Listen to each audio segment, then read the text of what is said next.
Ya, pertama, perkenalkan saya Anissa Lutfiani Stabri, NIM A51017088.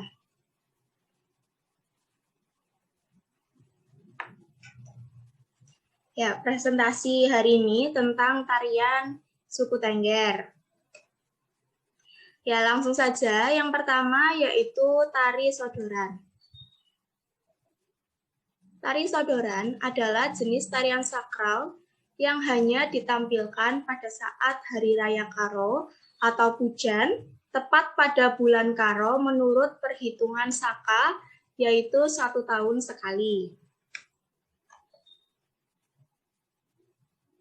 Ya, tarian ini mengaplikasikan kepercayaan tentang asal-usul manusia dengan indah melalui tarian yang penuh makna, religius, nilai luhur, bermutu tinggi yang dibentuk dalam pola-pola tertentu dan terikat.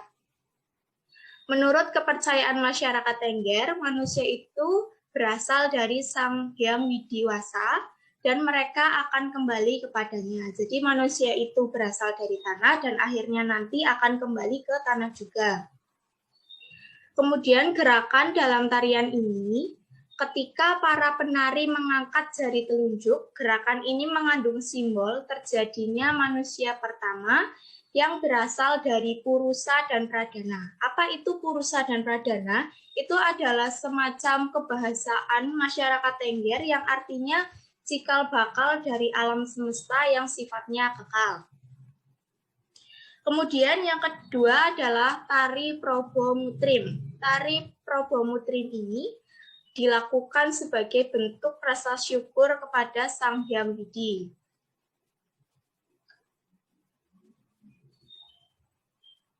Ya, gerakan dalam tarian ini mengungkapkan rasa bahagia, sukacita, serta riang karena bentuk doa syukur kepada Tuhan atas berbagai nikmat dan kebahagiaan yang diberikan. Tarian Probomutrim suku Tengger Ngadas menceritakan tentang kebahagiaan masyarakat karena mengambil air suci di Sendang Widodaren. Air suci inilah yang dipercaya menjadi medium pembawa berkah dalam bercocok tanam, menjauhkan dari segala macam penyakit, serta untuk kesejahteraan. Acara pengambilan air suci bagi masyarakat Tengger dilakukan oleh 7 penari. Jadi tarian Probomutrim ini dilakukan oleh 7 orang penari, yaitu perempuan. Tarian ini menggambarkan 7 bidadari yang digambarkan Dewi Mutrim mencari tetesan air suci yang mengalir dari Gunung Bromo. Para penari ini membawa 7 kendi. Kemudian yang ketiga adalah tari ujung. Tari ujung ini memiliki makna yaitu perebutan kewibawaan dan uji ilmu baik dari masyarakat ataupun dukun adat di suku Tengger.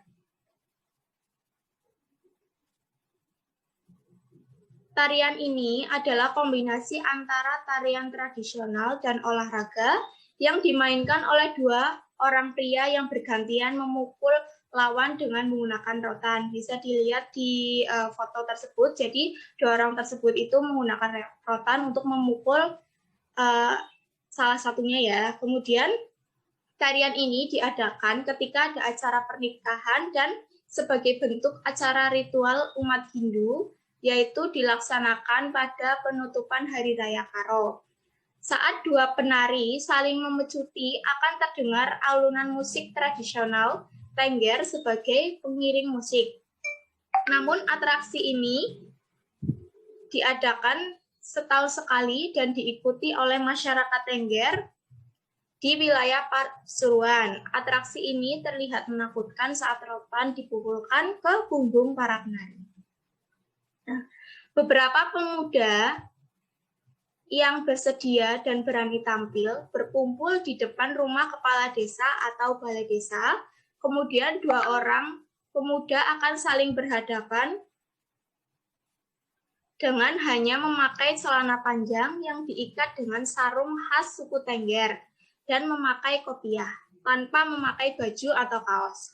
diiringi dengan musik gamelan khas suku Tengger, dua pemuda yang saling berhadapan ini akan secara bergantian menyabet atau mencabuk punggung atau pinggang pemuda lawannya. Kemudian tidak diperkenankan mencambuk atau menyabet bagian tubuh lainnya, sedangkan pemuda yang dicambuk atau disabet diperbolehkan untuk menangkis atau menahan sabetan dengan cara memegang kedua ujung rotan atau bambu dengan menahan di hadapan tubuh yang dianggap akan menjadi sasaran. Salah satu tangkisan dan kurang kuatnya menahan akan tercambuk yang bisa mengakibatkan luka atau memar yang menyakitkan.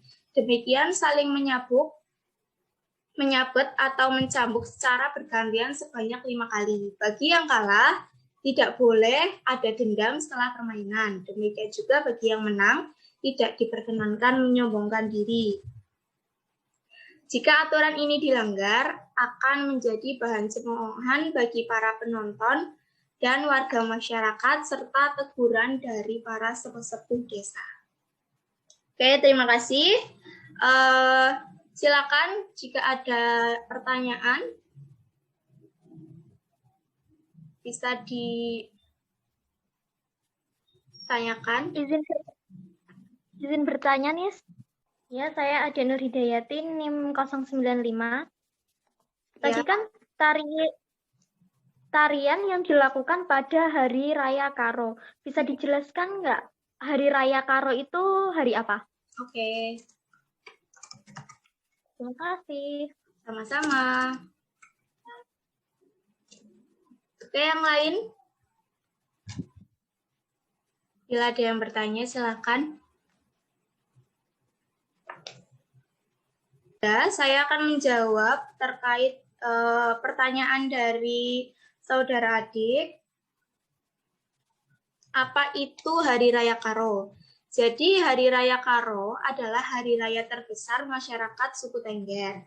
Jadi di hari raya ini, tujuan penyelenggaraan Hari Raya Karo adalah untuk mengadakan pemujaan terhadap Sang Hyang Widi dan menghormati leluhurnya, kemudian memperingati asal-usul manusia untuk kembali pada kesucian dan untuk memusnahkan angkara murka, dan dilakukan pada tanggal 15 kalender Saka Tengger.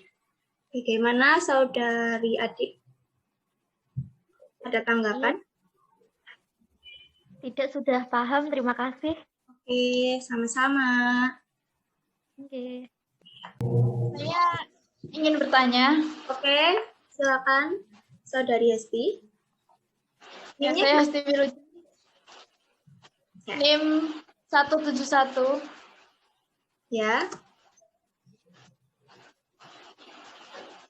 Tadi di tariannya itu seperti ada tentang keyakinan yang kalau menurut saya tidak sesuai dengan ajaran Islam gitu ya. Itu menurut Mbak seperti apa untuk menyikapinya? Terus bagaimana? Apa harus dilestarikan atau bagaimana ya? Terima kasih. Ya, sama-sama. Terima kasih ya atas pertanyaannya. Jadi tadi pertanyaannya adalah tadi ada tarian yang keyakinan yang tidak sesuai dengan keyakinan Islam. Kemudian menurut saya bagaimana?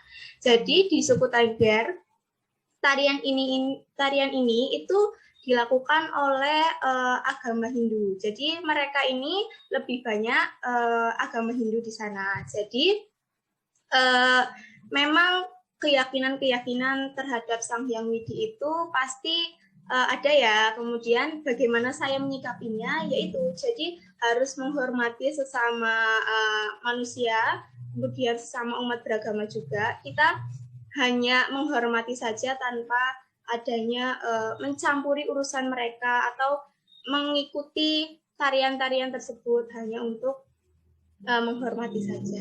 Ya, bagaimana Hesti? Oh ya, baik. Terima kasih. Ya, sama-sama. Jadi sudah ada 2 pertanyaan. Sesi pertanyaan sudah ditutup.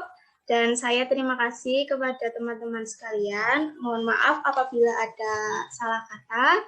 Wassalamualaikum warahmatullahi wabarakatuh.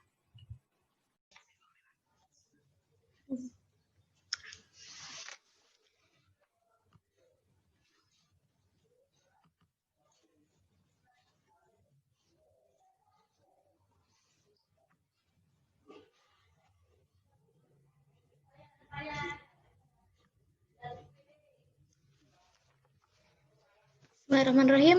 Assalamualaikum warahmatullahi wabarakatuh. Waalaikumsalam Waalaikumsalam warahmatullahi wabarakatuh. Perkenalkan, nama saya Adi Nur Hidayati, NIM A510170095. Di sini saya akan mempresentasikan permainan suku Betawi, permainan tradisional. Pertama, kita mengenal dulu. Permainan merupakan sebuah aktivitas kreasi dengan tujuan untuk bersenang-senang, untuk mengisi waktu luang atau berolahraga ringan. Permainan tradisional sendiri adalah permainan yang diwariskan turun-temurun dari nenek moyang sebagai sarana hiburan untuk menyenangkan hati. Tempo dahulu, anak-anak di Betawi memiliki banyak permainan. Ada yang dilakukan dengan nyanyian atau alat, dan ada juga tanpa nyanyian atau alat. Sebagian besar permainan ini dilakukan di alam terbuka. Alat-alat yang digunakan dalam permainan tradisional Betawi adalah alat-alat yang gampang ditemui di lingkungan sekitar. Permainan tradisional di suku Betawi ada banyak. Di sini saya akan mengambil 5. Yang pertama ada permainan gangsing, gundu, lompat tali, petak umpet, dan ular-ularan. Yang pertama adalah permainan gasing. Permainan gasing adalah permainan yang terbuat dari kayu yang berbentuk kerucut. Lalu pada ujung kerucut tersebut diberi sebuah paku. Cara memainkannya adalah mula-mula ujung paku dililitkan seutas tali terus sampai bagian besarnya. Kemudian dengan teknik tertentu gasing akan dibanting ke tanah dengan tujuan talinya tetap berada di jari-jari pemain. Lamanya gasing berputar tergantung pada kerasnya lemparan yang dilakukan. Permainan ini biasanya dilakukan secara berkelompok oleh anak laki-laki. Yang kedua ada permainan gundu.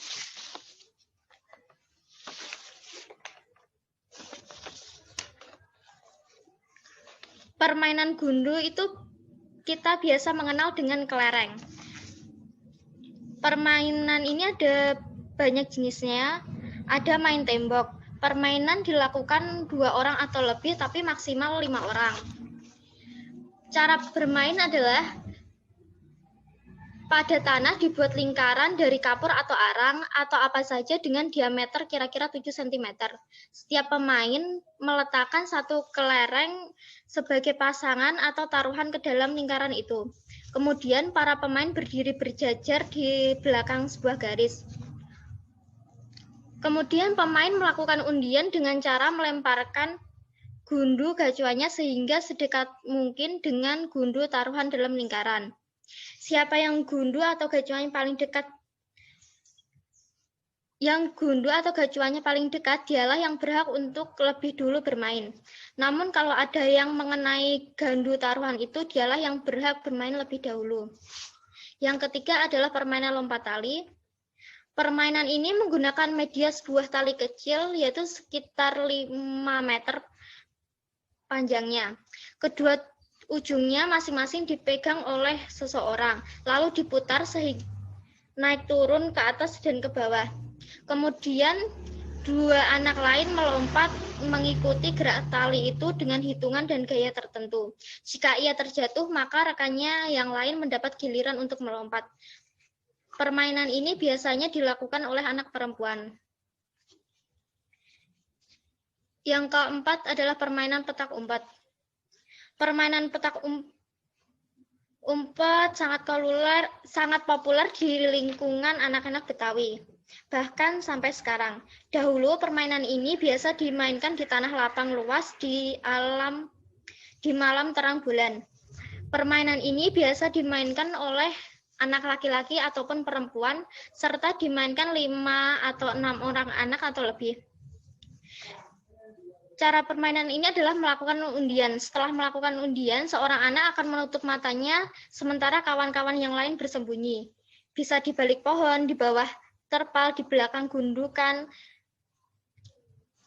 Setelah itu, ada yang bertugas mencari sampai ketemu. Si pencari harus berteriak hong dan kemudian berlari ke titik yang menjadi tempat menutup matanya. Setelah semua ditemukan, maka permainan diulang kembali dari awal. Dan yang terakhir adalah permainan ular-ularan.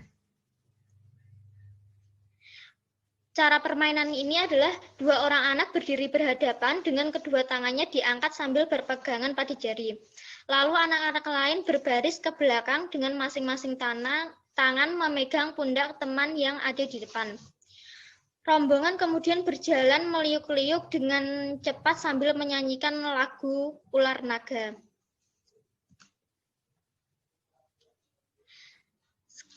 Terima kasih, sekian presentasi dari saya. Apabila ada pertanyaan, saya buka 2 sesi pertanyaan.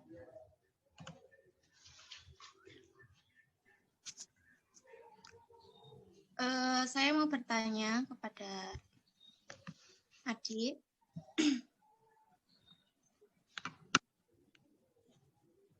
Ya, Mbak Nisa.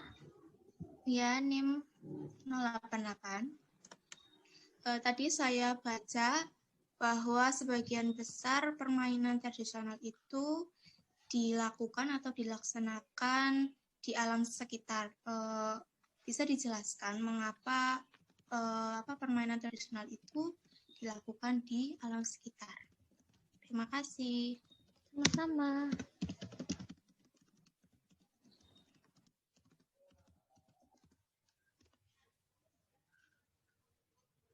Apakah ada yang ingin bertanya lagi?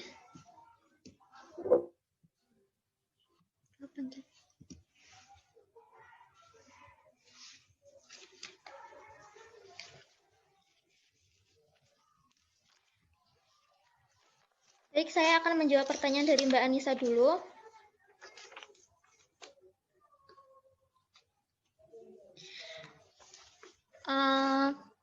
Mengapa permainan tradisional Betawi banyak dilakukan di alam sekitar? Begini, lingkungan hidup kaum Betawi itu dulu dekat dengan pepohonan dan rumah-rumah mereka itu memiliki kebun yang luas. Sehingga di sini bisa dijadikan tempat anak-anak untuk menyalurkan energi kreatifnya. Selain itu, permainan anak-anak Betawi merupakan hasil interaksi anak-anak dengan lingkungan.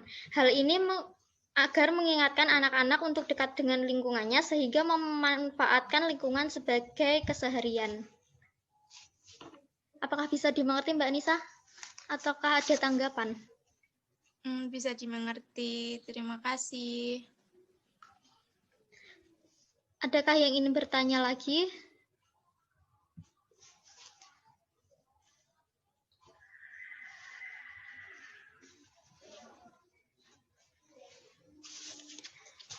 Mbak Hesti, Mas Wahyu mungkin, atau Mas Adi?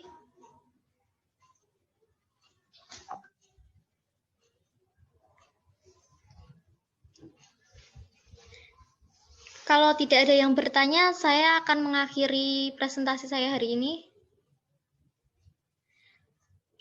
Baik, presentasi saya akhiri sampai di sini. Mohon maaf apabila banyak kesalahan. Wassalamualaikum warahmatullahi wabarakatuh.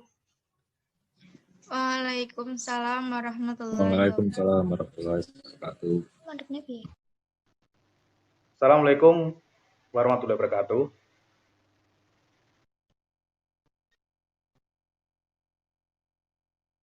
Ya, perkenalkan saya Desa Putro dari kelas 7C, NIM A510170110. Pada kesempatan hari ini, saya akan berpresentasi dengan materi dari unsur-unsur kebudayaan suku Bugis.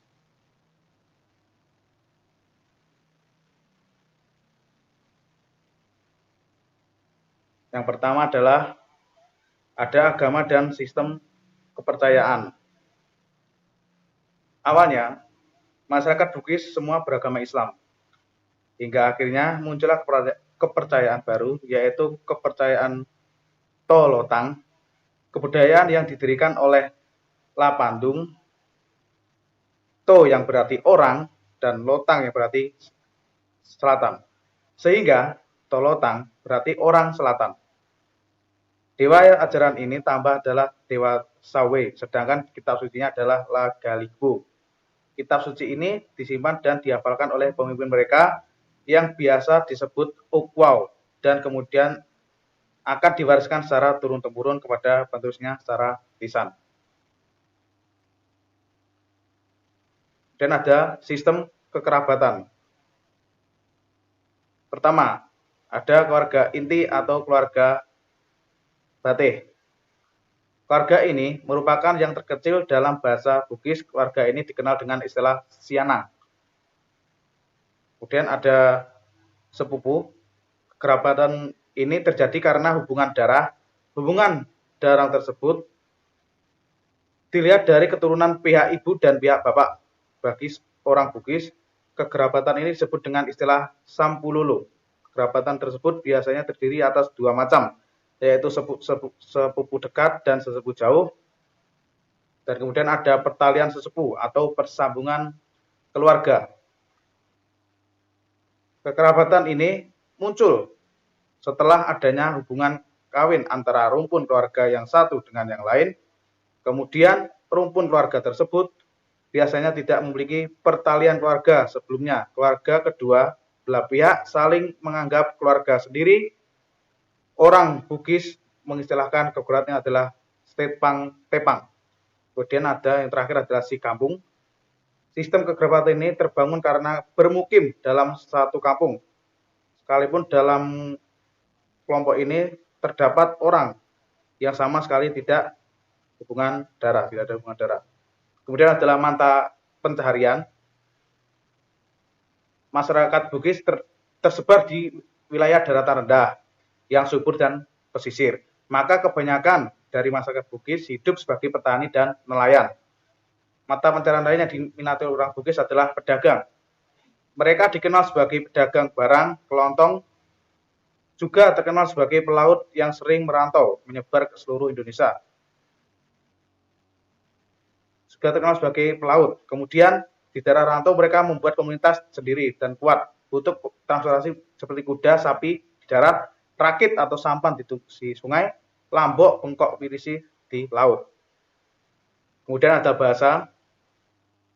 Bahasa merupakan salah satu 7 unsur kebudayaan yang berfungsi sebagai ciri khas daerah tersebut. Sehingga suku Bugis menggunakan bahasa Austronia Barat. Selain itu, orang Bugis juga memiliki aksara sendiri, yaitu aksara Lontara yang berasal dari huruf Sanskerta. Kemudian adalah tempat tinggal. Setiap suku pasti memiliki tempat tinggal atau rumah yang berbeda dan beraneka ragam. Rumah tradisional Bugis terdiri berbentuk panggung yang terdiri atas tingkat atas, tengah, dan bawah. Tingkat atas digunakan untuk menyimpan padi, benda-benda pusaka. Tingkat tengah yang digunakan sebagai tempat tinggal yang berbasis atas ruang untuk menerima tamu, tidur, makan, dapur. Tingkat dasar yang berada di lantai bawah digunakan untuk menyimpan alat-alat pertanian dan kandang ternak. Dan yang terakhir adalah kesenian. Kesenian di sini ada tari pelangi, yaitu tarian Lajina. Kemudian ada tari Ladupa Basara, tarian yang menggambarkan bahwa orang Bugis jika kedatangan tamu, yaitu syukuran atau kehormatan. Kemudian ada tari Padenung, menggambarkan perempuan yang sedang menggambarkan kesabaran. Dan ada tari Pajoge dan tari Anak Masari. Tarian ini dilakukan oleh Carabai Waria, namun jenis tarian ini sulit sekali ditemukan, bahkan dikategorikan telah punah. Dan ada tari Pangguyu, tari Pasakat, dan tari Pagulung, dan tari Pabate yang biasanya digelar saat pesta panen. Kemudian ada adat istiadat. Yang pertama adalah Ade Maraja. adalah adat yang dipakai di kalangan raja atau para pemimpin. Kemudian ada ade paraupo adalah adat yang dipakai sejak lama di masyarakat secara turun-temurun. Kemudian adalah ade asamutukurung, peraturan yang dibentukkan untuk kesepakatan. Dan ada ade biasa adalah adat yang dipakai dari dulu dan sudah diterapkan di dalam masyarakat. Orang Bugis sangat menjunjung harga diri dan sangat, bahasa Bugisnya yaitu siri, malu. Dalam hal ini, barang siapa yang menyinggung perasaan mereka atau melanggar adat, maka harus mendapatkan sanksi adat seperti diasingkan, diusir, atau bahkan dilenyapkan.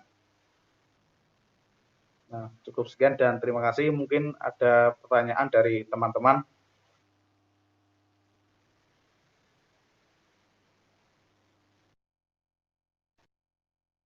Ya.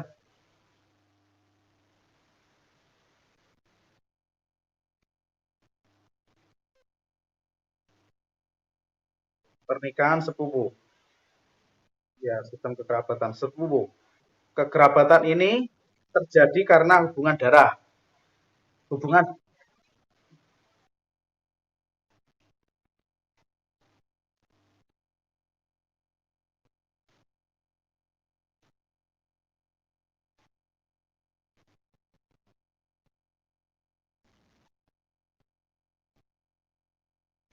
untuk perkawinan dari sepupu, mungkin adat sana memperbolehkan, berbeda dengan adat kita di Jawa.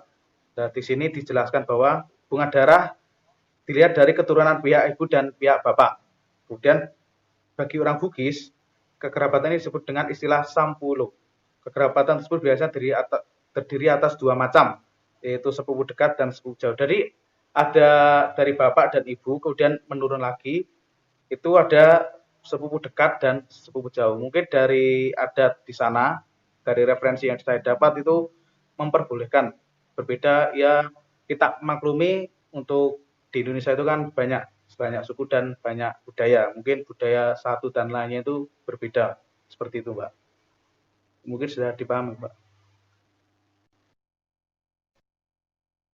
Ya, mungkin ada pertanyaan lagi. Mbak Adi mungkin mau bertanya? Ya, kalau tidak ada, maka saya tutup presentasi hari ini. Untuk yang sudah hadir, saya ucapkan banyak terima kasih dan mohon maaf bila mengganggu waktunya. Assalamualaikum warahmatullahi wabarakatuh.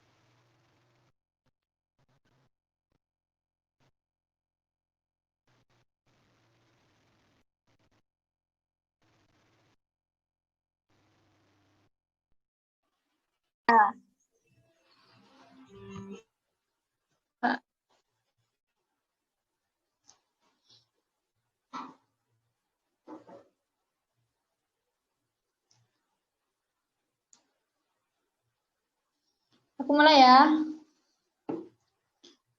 Assalamualaikum warahmatullahi wabarakatuh. Waalaikumsalam warahmatullahi wabarakatuh. Ya, saya Hesti Wilujeng, NIM 171. Di sini saya akan membahas tentang makanan khas suku Sunda. Makanan khas suku Sunda itu banyak dan di sini saya hanya mengambil 10. Salah satu daerah di Indonesia yang terkenal akan keragaman makanannya adalah Jawa Barat. Daerah yang dikenal dengan tanah Sunda ini memiliki banyak makanan khas yang hingga kini masih banyak ditemukan, bahkan di berbagai daerah. Jawa Barat banyak dijadikan sebagai destinasi kuliner bagi banyak orang.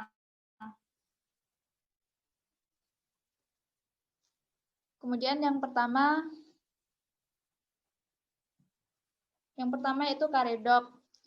Karedok adalah makanan khas Sunda yang mirip dengan gado-gado. Banyak yang mengira karedok berasal dari Jakarta, padahal karedok adalah makanan asli Sunda yang memang banyak ditemukan di berbagai daerah di Indonesia. Karedok menyajikan berbagai sayuran dengan saus kacang tangan kepedasan yang bisa menggugah selera. Sayuran yang mentah dan tidak diolah sehingga menjadi dan tidak diolah. Kemudian yang kedua, Bakakak Hayam, yaitu sebagian besar masyarakat Sunda, khususnya daerah Pandeglang, Bakakak Hayam digolongkan menjadi makanan yang digunakan untuk kegiatan pesta adat seperti pernikahan, sunatan, dan upacara adat lainnya. Bakakak Hayam merupakan masakan yang menggunakan bahan utama berupa ayam yang diberikan bumbu khusus bercita rasa Sunda yang kemudian diolah dengan cara dipanggang. Yaitu gambarnya seperti itu.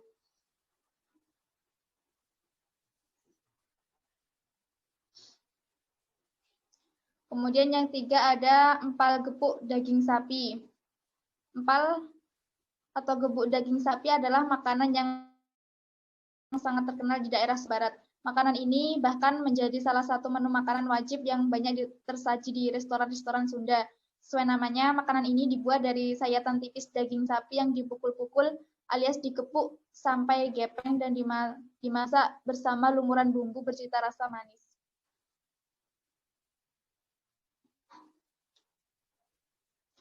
Kemudian yang keempat ada awuk. Awuk adalah salah satu dari sekian banyak makanan khas masyarakat Sunda atau Jawa Barat. Awuk diolah dari tepung beras yang dicampur dengan air, garam, gula merah, dan kelapa parut serta dimasak dengan cara dikukus. Yang menjadikan awuk makanan khas ini adalah dengan dikukus dengan perabot dapur beranyam bambu bernama asupan. Selain bentuknya serupa kerucut, juga telah menjadi tradisi turun-temurun.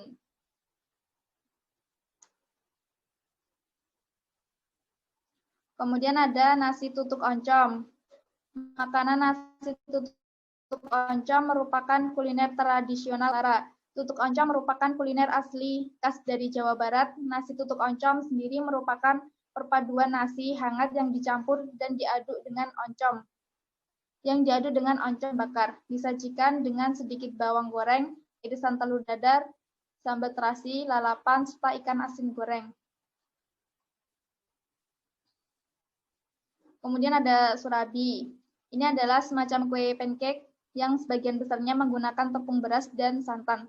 Kue tradisional Sunda ini sangat populer di kota Bandung. Kemudian ada peyem.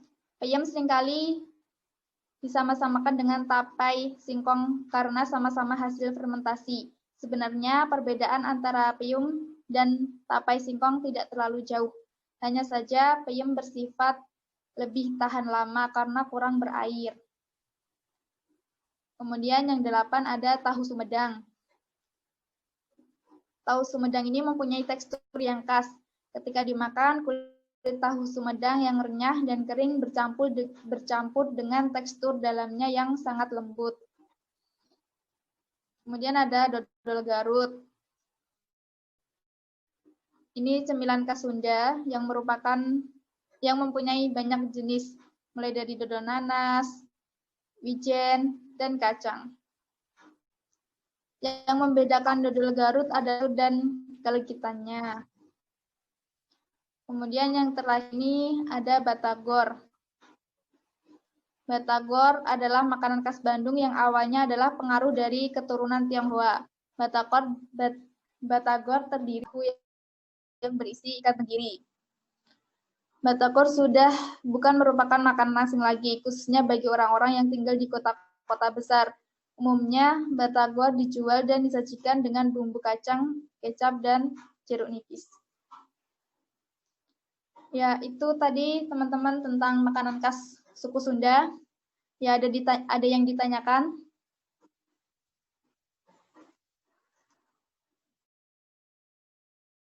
Teman-teman? Ingin ditanyakan? Mencoba bertanya? Ya. Ya, Anissa.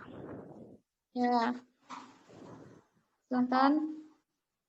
Kenapa makanan khas Sunda ini banyak berkembang di daerah-daerah lain, khususnya di Jawa Tengah, di Jakarta gitu? Apakah ada penyebab kenapa makanan khas Sunda ini lebih banyak diminati di daerah-daerah lainnya? Terima kasih. Ya, jadi kalau menurut saya makanan khas Sunda ini banyak diminati dari daerah-daerah dan apalagi di Jawa juga banyak sekali makanan dari khas suku Sunda. Kalau menurut saya itu karena makanan khas Sunda itu enak dan rasanya juga unik, ada gurihnya, misal batagor itu merupakan cemilan yang mayoritas kebanyakan anak muda dan dari semua kalangan itu menyukainya. Jadi itu lebih mudah berkembang di daerah-daerah di luar suku Sunda. Itu menurut saya. Ada tanggapan? Oke, cukup. Terima kasih. Sama-sama, Mbak Anissa. Jadi teman-teman yang lain, ada yang ingin ditanyakan?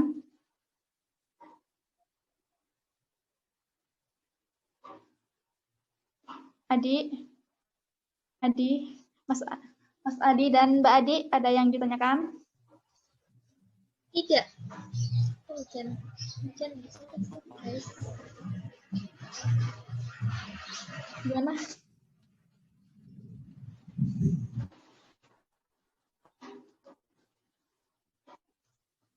Halo?